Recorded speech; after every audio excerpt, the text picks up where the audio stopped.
Freedom's calling, chains are falling, hope is dawning, bright and true. Day is breaking, night is quaking, God is making all things new. Jesus saves.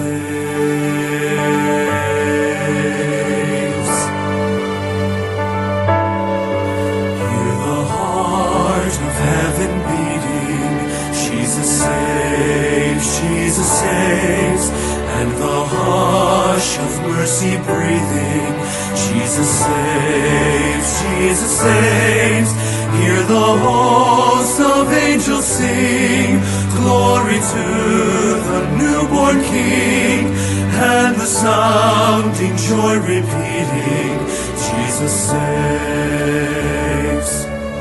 See the humblest hearts adore Him, Jesus saves, Jesus saves, and the wisest bow before Him, Jesus saves, Jesus saves. See the sky alive with praise, melting darkness in His blaze.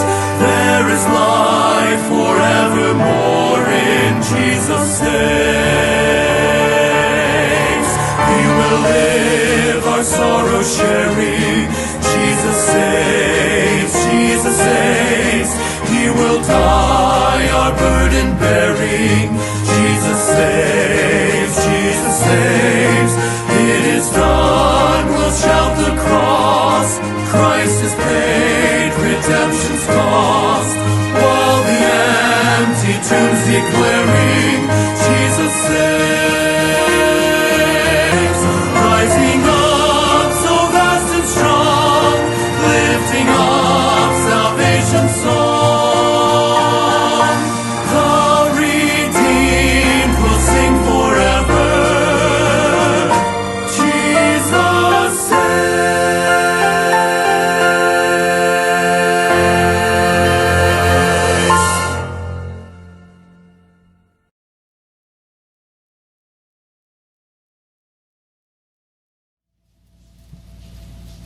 Okay, mayong adlaw mga igala, nauna sabta sa atong programang The 15-Minute Bible Truth Online Broadcasting Ministry. Kini nga online broadcasting gidumala sa Emmanuel Bible Baptist Church.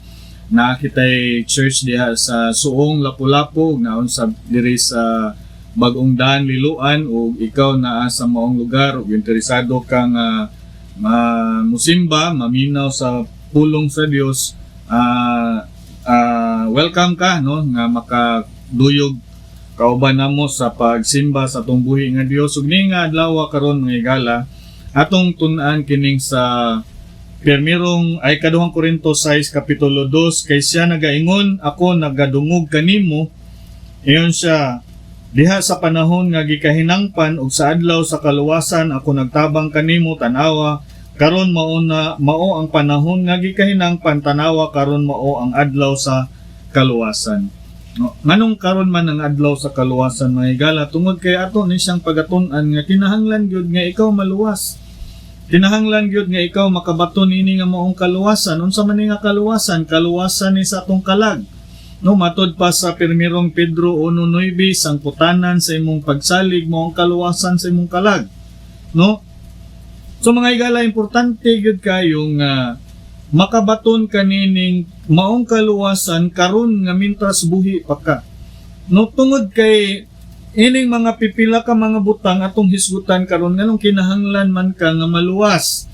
Karon nganong kinahanglan man nimo maangkon karon tungod kay numero 1 lugar nga ang kamatayon moabot ni siya sa takna nga wala gyud nato dahuma, no? Moabot ang kamatayon kay ang kaning kamatayon nato ang mga tao na takda na ni sa Biblia nga niingon sa Hebrehanon kapitulo 9 o versikulo 27, nag-ingon ang Biblia, ingon ang pulong sa Dios, og maingon nga kini, gikatakda na ngadto sa mga taos nga sa makausa mamatay apan human nini ang paghukom. So musugot tag sa dili mga igala, nagyan ang Bible, ikaw ug ako naag tay gitakda nga panahon nga mga matay ta, no? Appointed time.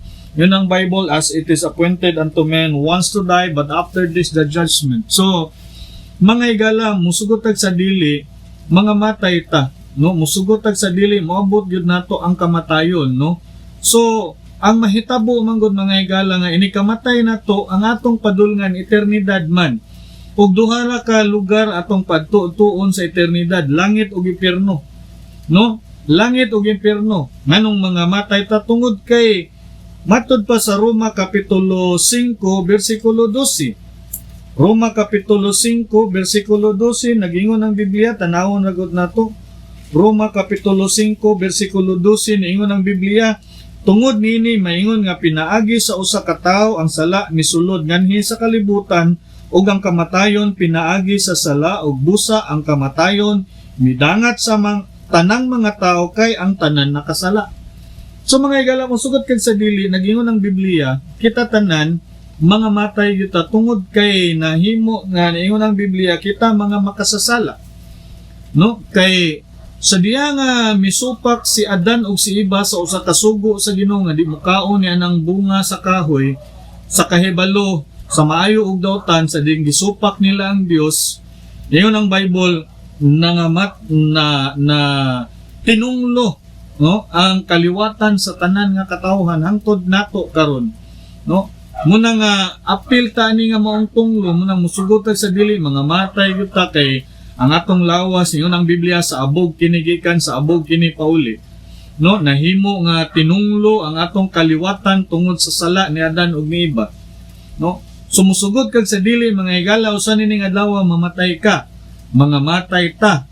Munang dako kayo nga pangutana nga kung ikaw mamatay, ikaw mahidangat niana nga mao nga kamatayon sa imong lawas, asa man ang imong eternidad, asa ka man padulong. Kaysa kabaga sa mga tao karon, daghan ang mga tao karon mayon lang nga kung imong pangutan-on adto ba kag langit, dili pa ta kasiguro niana. Nganong dili man ta kasiguro niana nga ningon man ang Biblia sa atong gibasa ganina nga naana ang kaluwasan, no? Ang kaluwasan andam na sa Dios, ang kaluwasan sa atong kalag naana, no?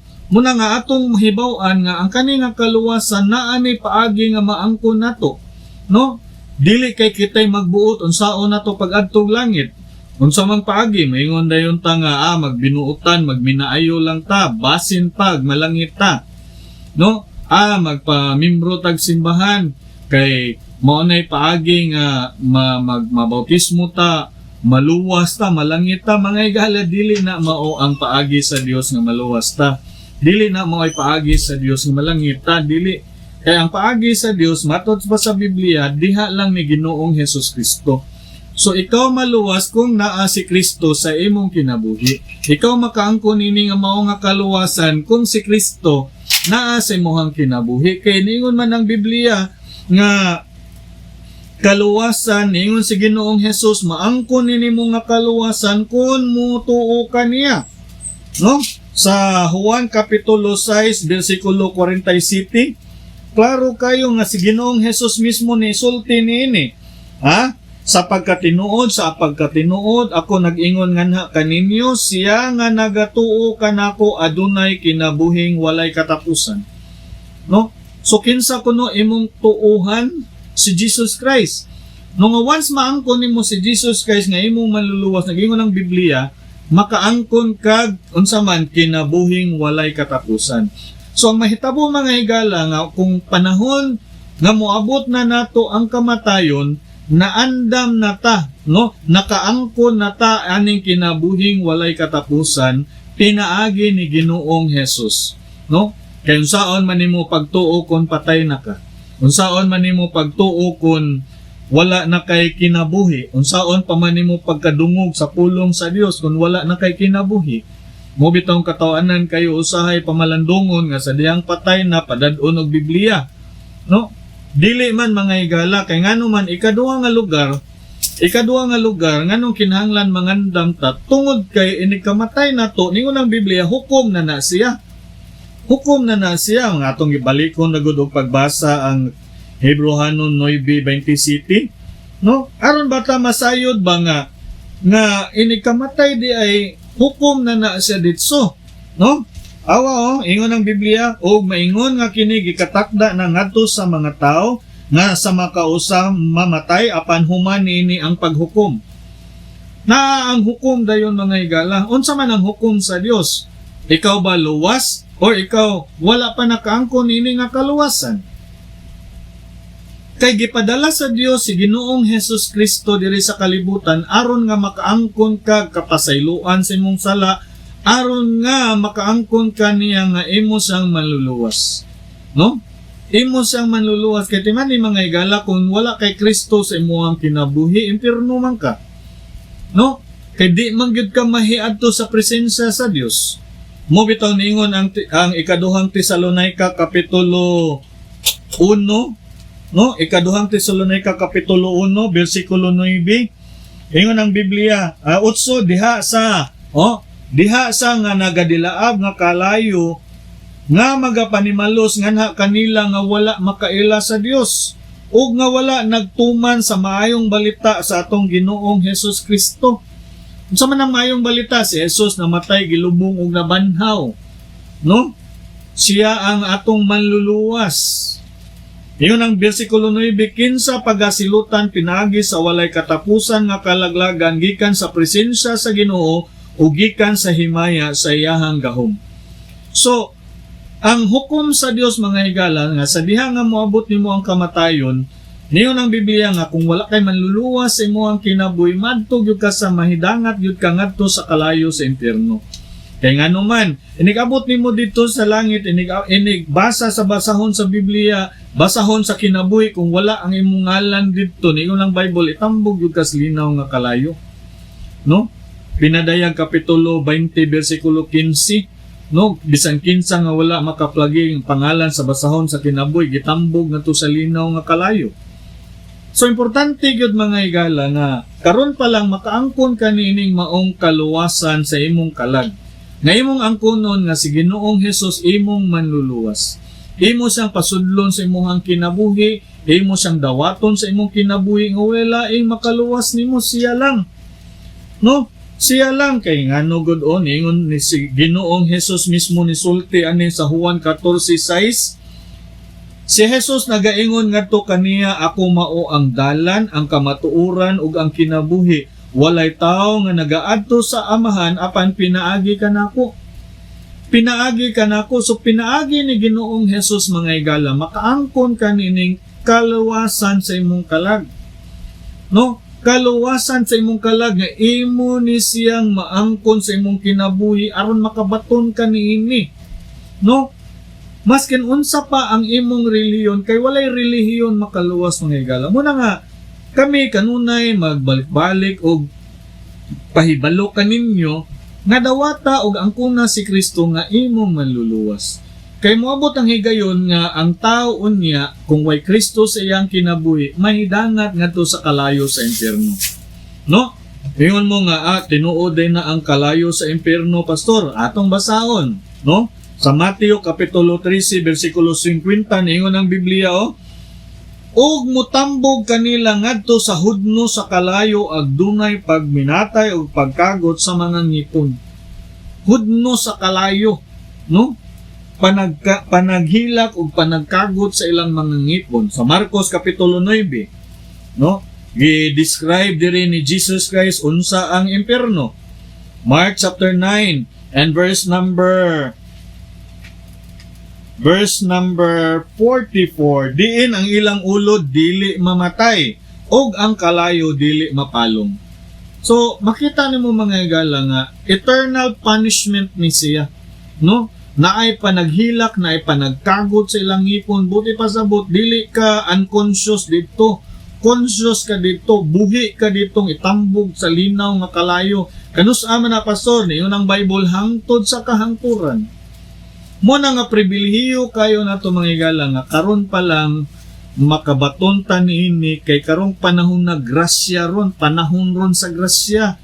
Ang gugma sa og kaluoy sa Dios gipadayag ngadto sa mga tao aron unta makaangkon ta ning kaluwasan, libre walay bayad, igo ra gyud kang mutuo maluwas ka. No? Sa Buhat bitaw kapitulo 16:31, Unsay giingon sa Biblia, buhat 16:31. Og sila miingon, tumuo ka ni Ginoong Hesus Kristo ug ikaw maluwas ug ang imong panimalay. Simple ra gyud kayo ni among mga mensahe diri mga higala nga si Kristo lang ang dalan sa langit, si Kristo lang ang kinabuhing dayon, si Kristo ang kamatuoran, si Ginoong Hesus Kristo ang manluluwas. Kay kung maangkon nini mo mga higala, makabaton ka nini nga maong kaluwasan, kalipay ug kalinaw ang mabatunan nimo sa imong kinabuhi, nga makaingon ka usa nining adlaw makiguban ko sa Ginoo hangtod sa kahangturan. Kaya ang tinuod nga tay mailhan nga Kristohanon ka kanang siguro kag langit. No, daghan kay moingon Kristohanon man sad mi pastor, mga iya man sad mis Ginoo nya kung Kristohanon ka nganong di man ka siguro og langit. No? Kaya ang mga Kristohanon siguro naglangit, silang Apostol Pablo, silang Apostol Pedro. Mga nisaysay man gyud sila sa ilang mga sinulat nga sila para langit na. Nga nganong ikaw dili man, no? Nga si Jesus Christ mismo niingon naa niya ang kinabuhing dayon. Muna mga higala, ikaw naminaw karon, amo kang agdahon dawata si Kristo. Pasudla si Ginoong Hesus sa imong kinabuhi. Ingon ta ka 100% sure by the authority from the Bible, from the Word of God, makasiguro gyud kag langit. No? Simple ra gyud kayo, pero mangutana mo nga, pastor nganong pagtuo man ang inyong kaluwasan, pastor, pagtuo kay mao may giingon sa Biblia. Dili na kitay mubayad sa atong sala kay gibayran na ni Kristo didto sa krus sa Kalbaryo. So kay gibayran naman unsa pa may imong bayran? So ang gipangayo sa Ginoo nato, mutuo lang ta nga si Kristo mo'y mibayad sa atong sala. Mo bitong niingon ang Biblia o siya gayod, no? Sa ikaduhang Pedro, pirmirong Pedro 2:24, siya man gimibayad alang sa tong mga sala niya. Unsa pa may imong bayran nga gibayran naman?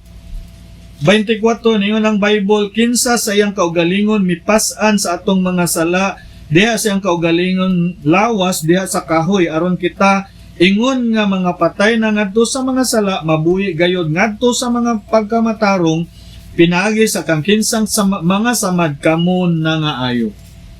No?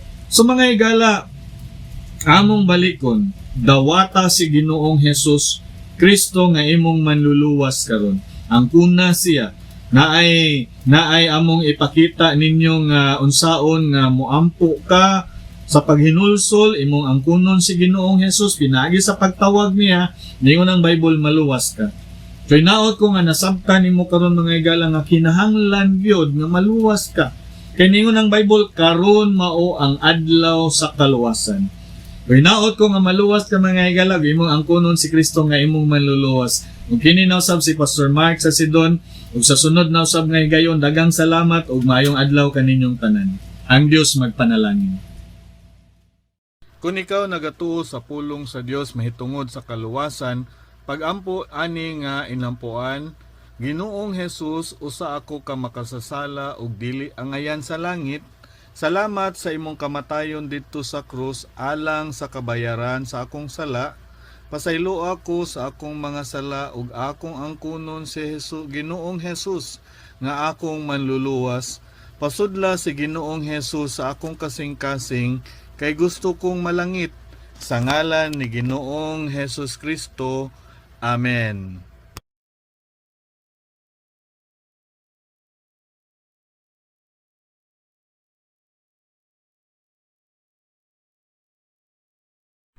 Higala kung ikaw na panalanginan kini nga mao nga broadcast karon amo nga paghangyo kanimo nga taybawa kami pinagi sa pag-text kanamo or pinagi sa pag-message sa amo ang Facebook page ug kami malipay mutabang kanimo ug mugiya kanimo sa kamatuoran nga ang kaluwasan pinagi lang ni Ginoong Hesus ug ang kasiguruan naa lamang sa iyahang pulong ug ikaw makabaton niini nga kasiguruan kabag-uhan sa kinabuhi ug malipay kami mo tabang kanimo mga higala.